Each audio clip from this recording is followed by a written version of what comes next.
Hello, welcome to Beaducation.com. I'm Chris Silva, and you've signed up to take the Herringbone Bezel Pendant. We are going to be learning coiling in a weave called a loop and loop technique, and let's get started.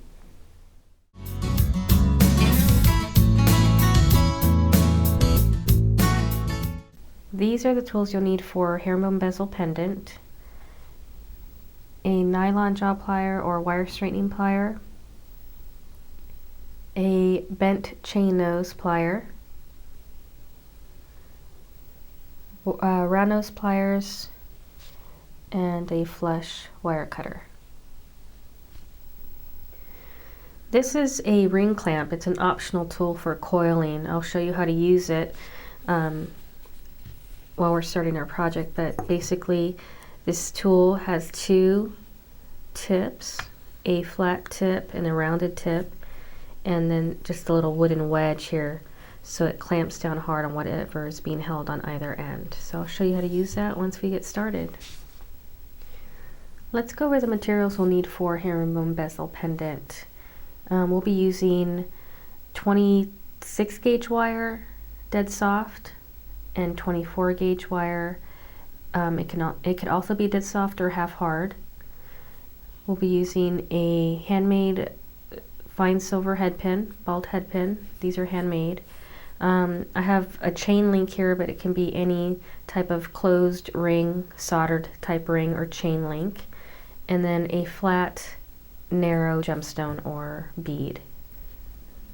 So what I'd like to state to get started is that our 22 gauge head pin should fit on our bead quite comfortably.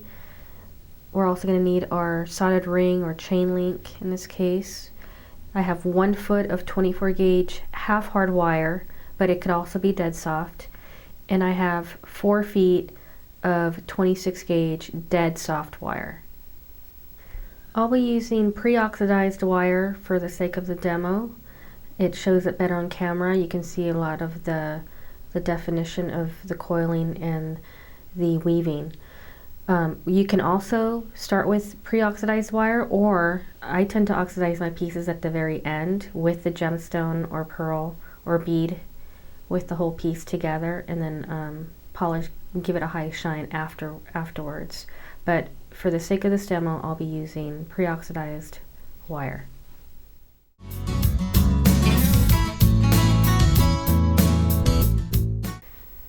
So to get started, I'm actually going to start the coiling first, and I'm going to be using 24 gauge as the base, as the armature wire, and then I'm going to be coiling the 26 gauge over the 24 gauge. So to get started, I'm actually going to take the 24 gauge wire, and I'm just going to be working with 2 to 3 inches of wire at the end of the 24 gauge wire, and this again is the armature, what I'm going to coil on.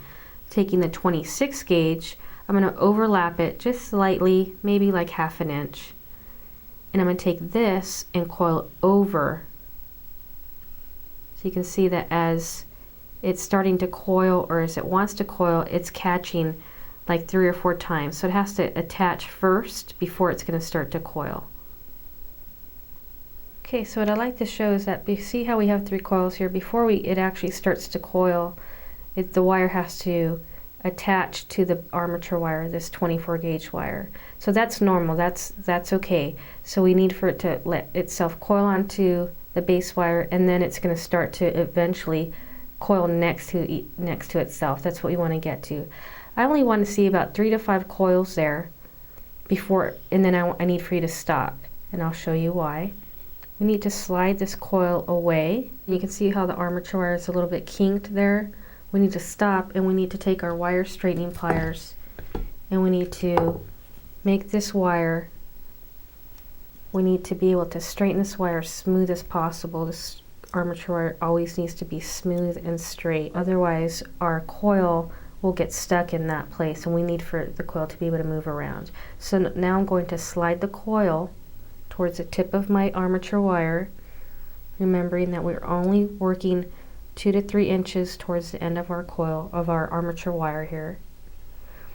Now I need to have about 5 complete coils here before I can switch to a different tool, so that the coiling process will be faster and easier. So I'm going to coil just a few more coils just so that I have enough to grab onto. Now I have about 5 or 6 coils there. Now I can actually switch back using 2 different tools. I'm going to show you how to coil using your wire straightener. So instead of the pressure being on your fingers, the pressure is going to be on the tool. In order for us to do that, we have to have enough coil for the tool to hold on to. The tool can't hold on to just 2 pieces of wire, actually has to hold on to the coil. So remember we had about 6 coils. There's only just like maybe 1.5 coils showing here. I'm just going to show you how I'm using the tool as leverage so that I can actually go ahead and coil. I want to create a gap so that you can see what happens if you have a gap. So you can see as the coil is starting to continue, there's a few gaps there. So a little trick that I do is I just take a bead as a tight fitting hole and push the bead towards the coil, and it closes up any gaps that you might have. Now I'm going to show you how to use a different tool. Before I switch tools, I want to show you what the coil looks like using our wire straightener. So I just keep making sure that this armature wire is going to be smooth and straight as possible.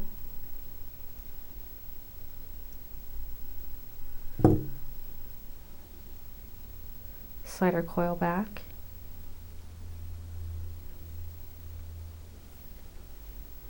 Leaving about 2 or 3 inches from the end. I'm going to use this ring clamp. This ring clamp has 2 pieces of suede, which helps to grip whatever piece it's going to hold, so it really gets a strong grip on it, but it prevents it from digging it into the wire or marring the wire, so it's a really great tool to use.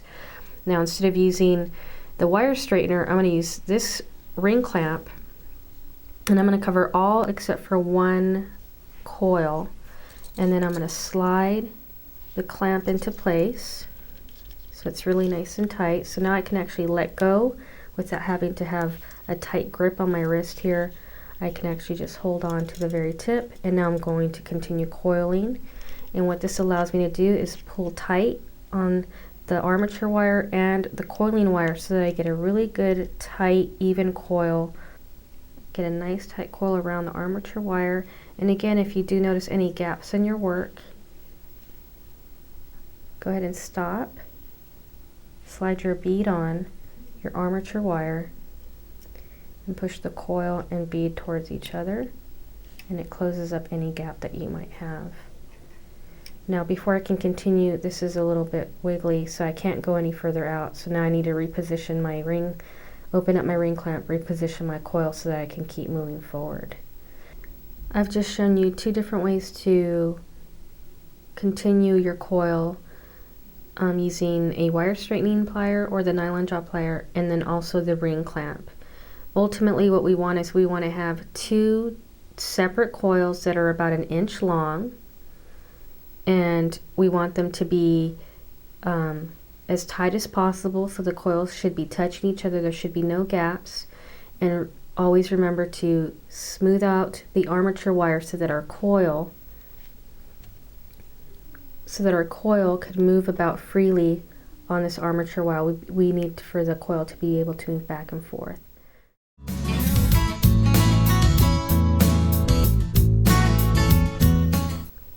The next step I'm going to have you do is uncoil or unravel just the beginning part of each coil, just so that it looks flush or it's at a right angle, just like when you end the wire. So both ends of the coil should be at a right angle to the coil or to the armature wire.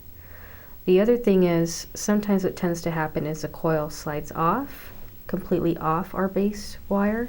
So if that happens, I highly recommend that instead of trying to slide it back on, trim a solid inch off that wire. Make sure that you've trimmed it so that the wire has been cut flush and not angled or tipped with the front part of the cutter, but rather with the back part. So it's got a smooth, flush cut. when you go to slide your coil back in, make sure that you screw it on rather than push it in. If you screw it on, it prevents the coil from coming undone or stretched out. Okay, now I want both coils to have both ends up or perpendicular to the armature wire here, and we're going to slide them towards the center of both coils will be slid towards the center of the 1 foot long piece of 24 gauge wire, or the armature wire. So we're going to slide them down towards each other. Okay, so I'm jumping ahead just to show you how I have ultimately 2 finished coils that are about 1 inch in length. Also notice that the tails are still attached to either end of the coil here. So I have both tails attached to either end of the coil. I have 2 finished 1 inch length coils on either end of my armature wire. And now I'm going to show you how to get them onto either end. So the next step is to introduce the bead portion of the project. What I'm going to do is both with the coils brought towards the center of the armature wire, I would say there's about 1.5 inches of wire that's not being used at this point right here between each coil. So we should have about 1.5 inches of exposed wire between each coil, because what we're going to do is slide these, or not slide them, but actually the armature wire is going to be overlapped to create a loop in the center. So it's going to look like that. So this loop has to get much smaller because we're going to be sliding in a head pin through that loop. The only thing that's going to prevent it from pulling all the way through is that the head pin has a ball. So this loop has to be just barely small enough for us to insert our head pin through there. What I'd like to demonstrate here is that that loop is small so that it's almost hugging the head pin. Another thing I wanted to show is that, see how my wire is perpendicular, my base wire here is perpendicular to my head pin wire. So all I've done to achieve that, so there's no curve, so that there isn't a curvature here, I've just taken my head pin and given it a little tug, kind of holding my head pin in my wire and giving it a little tug so that this is going to be a straight piece of wire, and then doing the same thing to the other side, tugging it so that it's nice and straight there. Now we're ready to introduce the bead.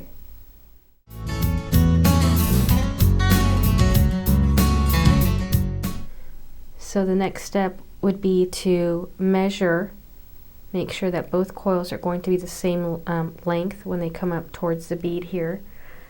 In order to measure the coil, I'm going to take this the armature wire and shape it around my gemstone so that it gets a really good shape. I just apply a little bit of tension on this armature wire so that I get a really good shape. So you can see how on this side it's really taking the shape, the curvature, and then coming towards the top part of my bead.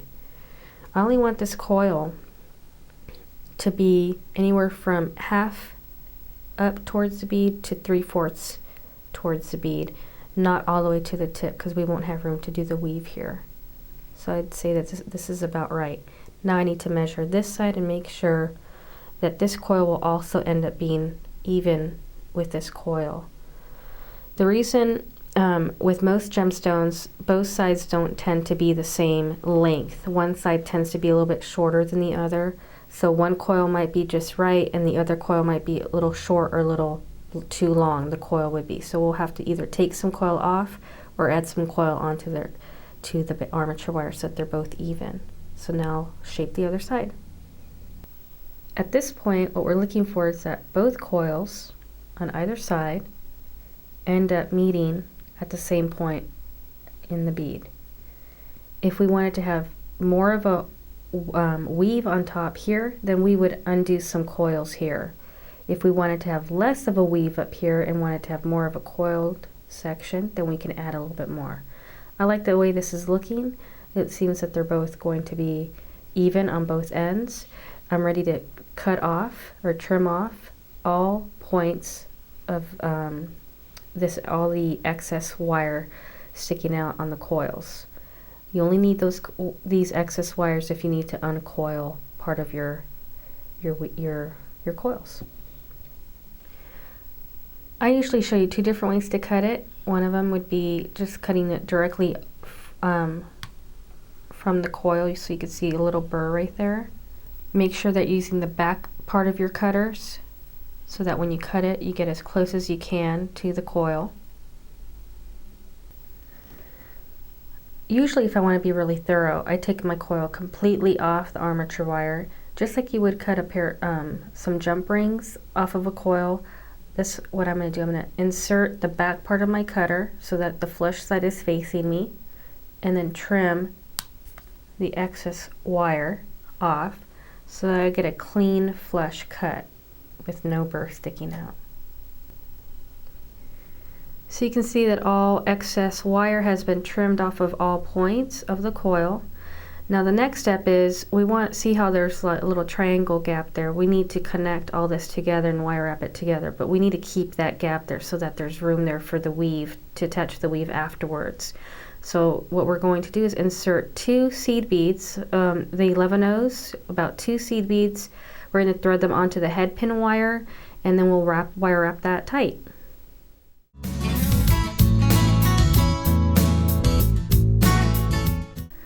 So you can see I just have size 11-O's, 2 seed beads, size 11-O's. If you're using larger, like maybe a 6-O or an 8-O, just use 1 seed bead. We're just using 2 small seed beads for a little bit more height, so it gives us a little bit more room. And now our next step is to wire wrap the armature wire to the head pin wire.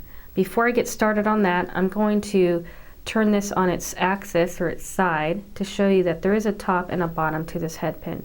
You can see right here where the wire crosses over, and on that should be the front part of your bead. On the back part, you'll see that there's a small loop. You can see the small loop on the back side right here. So being this top portion is the front part, we want the wire to continue on that same plane. So the wire's crossed over here, so when it comes to this side, we want the wire to come to the top part of the bead, or the top part of the head pin. So you can see on that side it's on the same plane.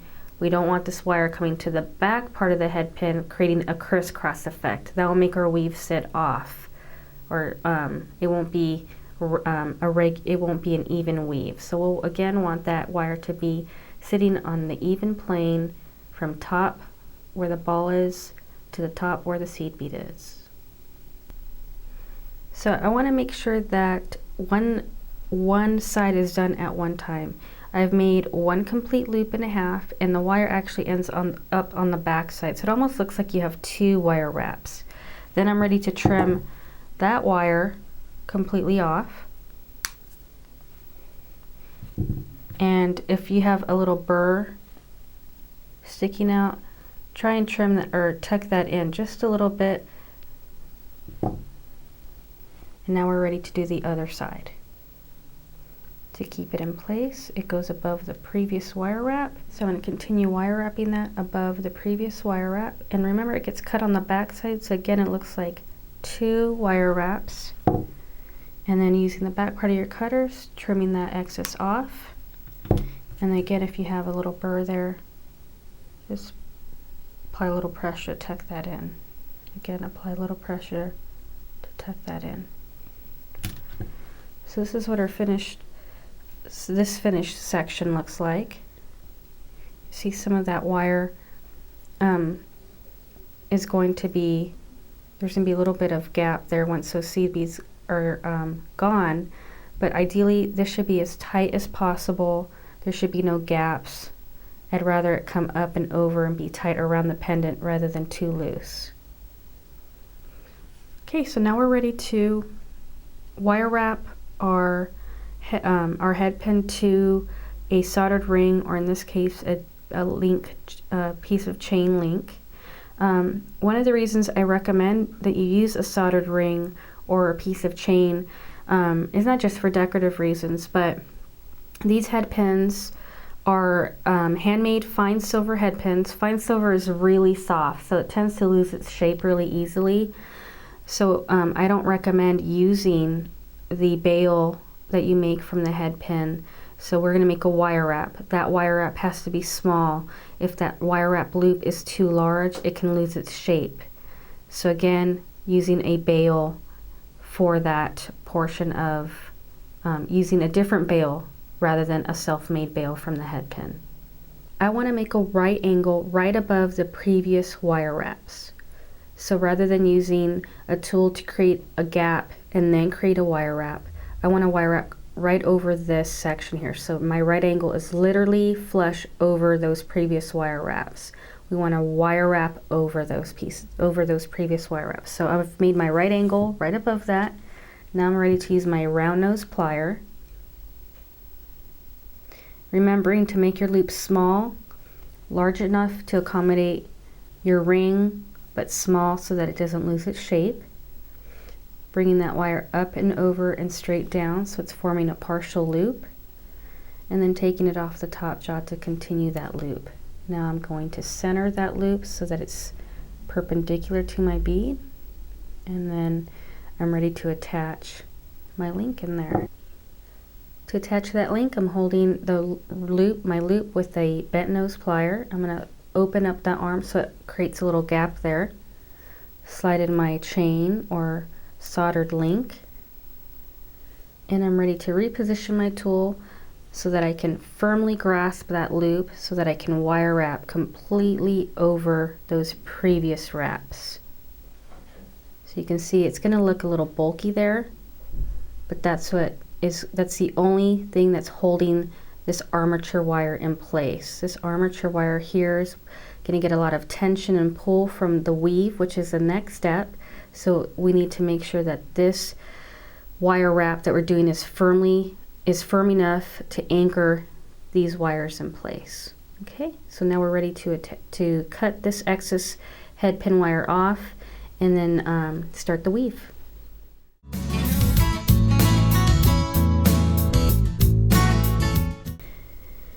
Okay, in order to accommodate room for the weave, we need to crush these seed beads to give us that little extra space there.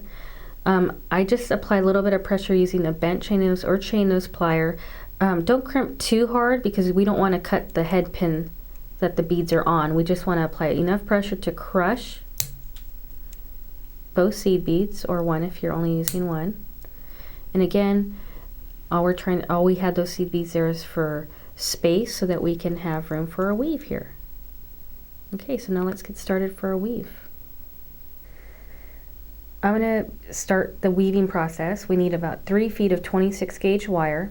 Again, I'm only using pre-oxidized wire so that you can see the detail work here. I'm going to slide in this, just the tip of this wire between the head pin and the armature wire right there. And then I'm going to slide it back through on the other side, on the opposite side between the head pin and the armature wire right there. So when I pull it through, you're going to see that it's actually just attached to the head pin right there. In order for it to be completely attached, I'm just going to overlap both pieces so that it makes a loop around the head pin wire. And I'm going to hold onto the short piece that was left behind. And now I have the longer piece, almost like a little loop tie right there. Now I'm going to start the actual weaving process at this point. I'm going to hold it on its side. So first we've shaped the wire, and then I'm going to bring it back up. It's going to be a little cumbersome in the beginning because you are working with quite a length of wire. We're going to bring it, remember it came from the front. Now we're going to the back part of the pendant and bringing it all the way through. And at first it doesn't look like it's going to happen, but there it is. There's the loop on the outside from front to back. Now I'm going to pull that wire as tight as it will go.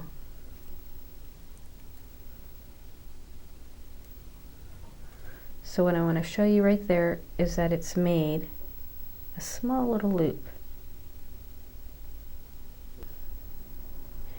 So there's the finished loop.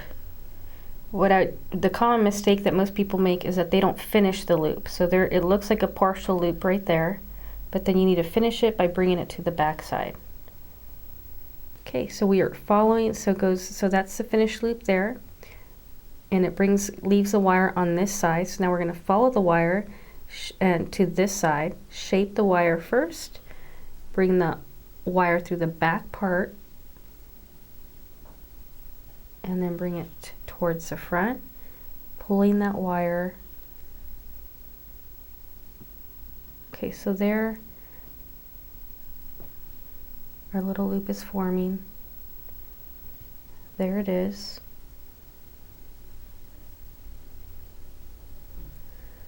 There's our loop, goes from front to back, pulling that wire through. Now this is the most important part. This is going to create the outside weave, and this is what's going to create the loop and loop, or the herringbone weave. So when that starts to happen, when this wire wants to lift, we kind of need to use a little finger strength so that it places the wire where we want to go. So again, you can see how the wire goes towards the front here, and then it makes a complete loop there.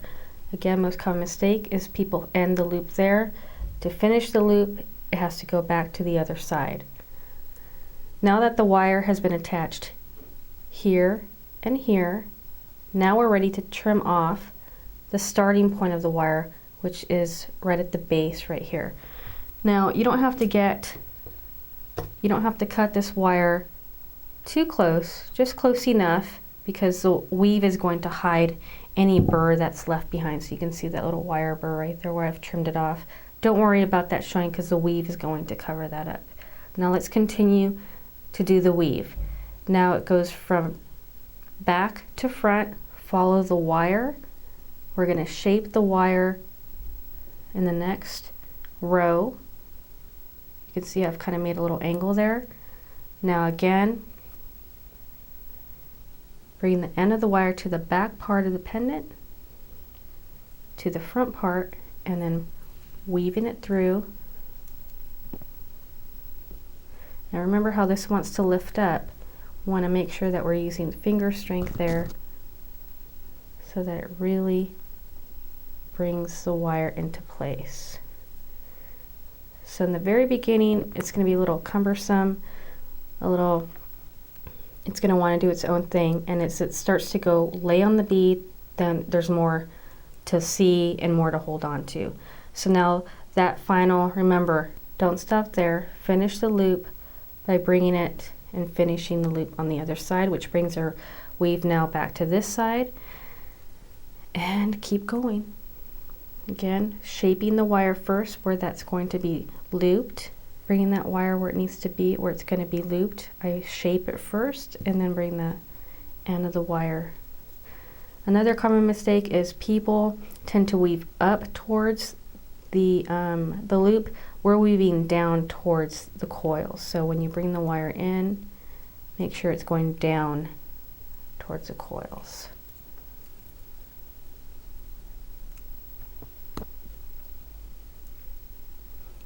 So you can see the loop being formed right there.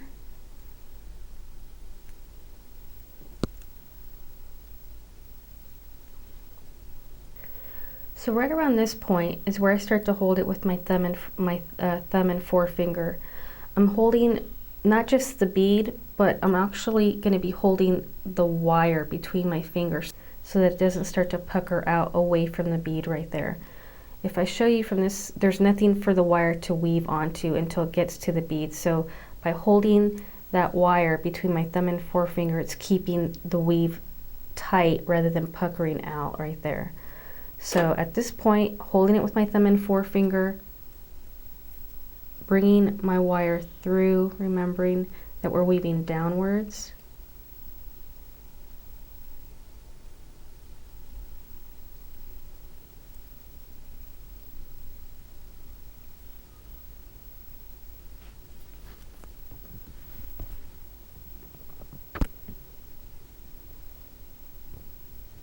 keeping my thumb and forefinger right there, it's allowing me to pull tight on this wire and then bring it back to the front so the loop is finished.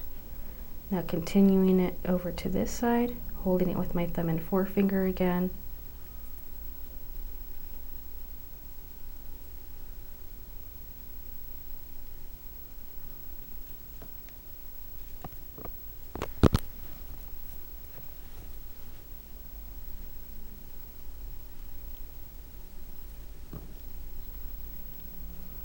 So there's my loop, and then finishing it off by coming over to this side. So as you can see, the weave is starting to happen right here on the edge, and this wire is really important that it stays really smooth and straight, kink free. Use your wire straightener if you have to. I'm going to turn it around to the other side. Again, seeing the weave happen here and this wire staying as straight as possible. Weave is happening here, and this wire should be straight, using your wire straightener if you have to.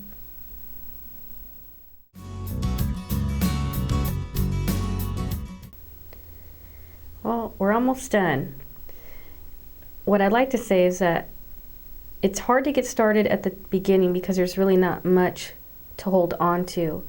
But what I can say is that the better leverage you have on your wire, the better the tension is on your wire, the better the weave is going to sit on your bead. So at this point I can show you how I achieve that tension more easily once it's on the bead. I actually shape the wire on the bead. I hold it in place with my thumb and forefinger. Then I bring the wire from the front to the back, remembering that we're weaving downwards. Bring that wire and then pull it until I get to that point. I kind of place it where I want it to go, and then I pull as tight as I can and then finish that loop off, and then I kind of tug towards the top so that the weave is pulling towards the top. So after we make the loop, we want to pull it tight, finish that loop, and then I pull it towards the top so it makes the weave sit closer together and tighter, so there's no gap, or they're not on top of themselves, rather than they're side by side, as you can see right here. So again, I go from front, lay it where I want to go, shape it, bring the wire, remember we're weaving downwards,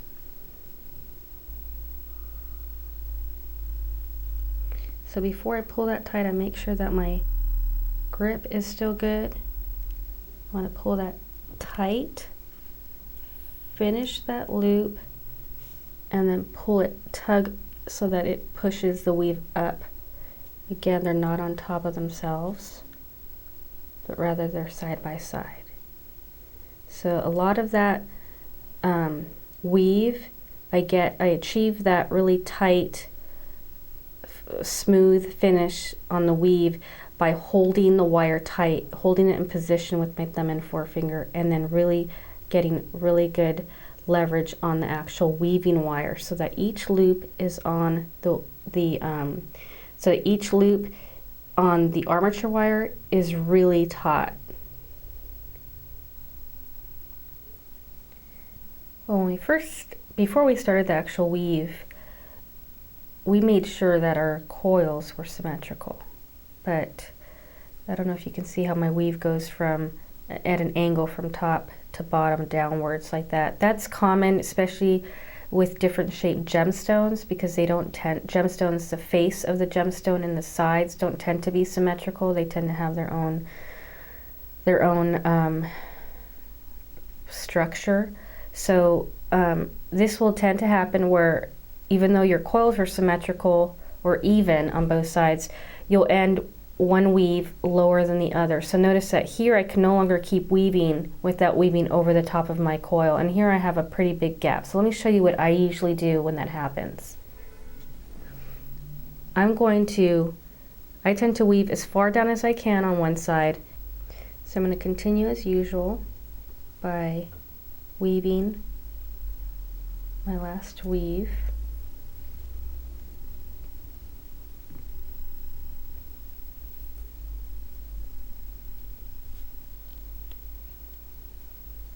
And then to end my weave, I would just do one more coil on the same side, or one more weave on the same side. So that's how I would normally end it. So it ends with 2 coils, as you can see right there. But since I have this extra gap, then I would continue coiling so that it matched the rest of the coil. If you notice that it tends to be a little tight there, you can either grab your round nose plier and create a little space there, or an awl, something that graduates so that it lifts the wire up a little bit. You don't want to deform it, you just want to add a little bit of a gap or some space there so that the wire is not too tight to weave. Now continue creating that, or filling that gap, by making it coil. And to make the coil seamless, it is important that you have the same tension all the way through.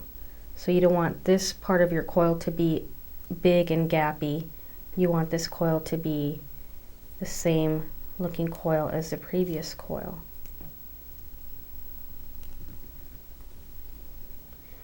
Well, it looks like we're finished. I'm just going to really make sure that there's no gap, that we want it to be as seamless as possible. So I'm going to trim it on this side using my flesh wire cutters.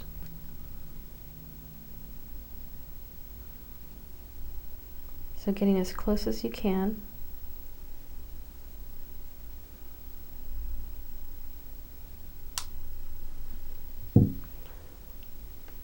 And then that little wire burr, apply just a little bit of pressure.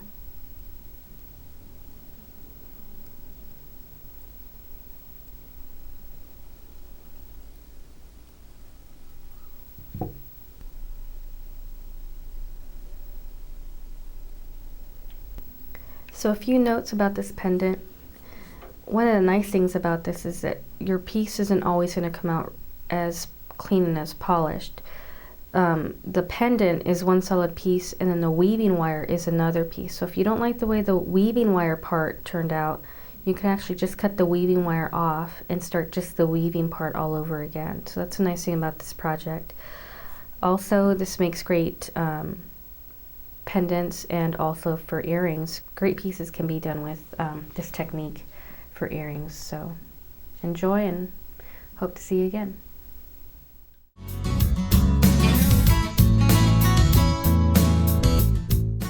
So these are a few different design elements that can be incorporated with this pendant.